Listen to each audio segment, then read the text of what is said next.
Hello viewers, আসসালামু আলাইকুম। Welcome back to my channel and another blog. So viewers, আমি আগে বলেছিলাম যে আমাদের রাস্তার কাজ হচ্ছে, সো আমি সেটি দেখাবো যে রাস্তাটা বালু দেওয়া। এখন দেখুন, এই যে আমার বোনের একটু রং ঢং।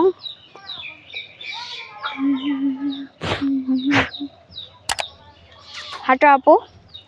এই বালি আর এত প্রচন্ড রোদ, সো এই কারণে আমি কিছু করতে পারতেছি না, মানে খুবই রোদ। কথা বলো। হ্যালো ভিউয়ার্স, দেখতে পারেন আমাদের নিউ ব্লগস।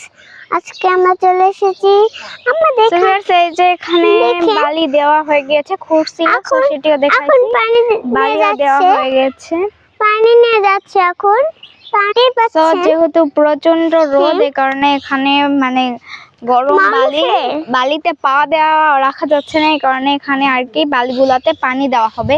এই যে পাইপ নিয়ে আসছে, দেখেন পাইপিতে আমি পা দিলাম। আমি আগেই দেখিয়েছি যে এই যে রাস্তা হওয়ার কারণে আমাদের পুকুরটি চিচা হয়ে গেছিল।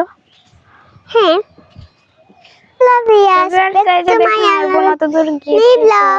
আজকে আমরা চলে এসেছি ভিডিও করতে।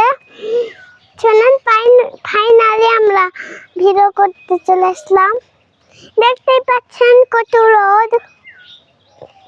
হ্যালো ভিউয়ার্স, আসসালামু আলাইকুম। আমাদের নিউ ব্লগস।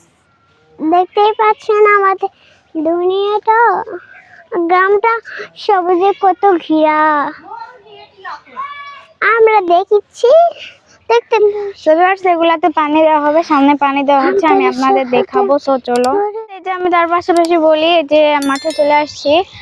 সাইডে যেগুলো আমি ক্ষীরার গাছ দেখতে পাচ্ছেন, এগুলো হচ্ছে মারে দেওয়া হবে। তো গাছ কেটে দেওয়া হবে, এই কারণে ক্ষীরার বীজ করার জন্য।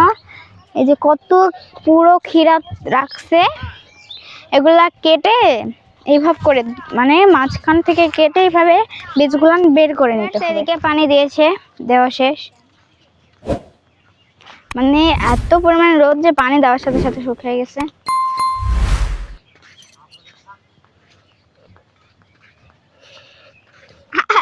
বাই বাই, সবাই লাইক, সাবস্ক্রাইব এন্ড কমেন্ট।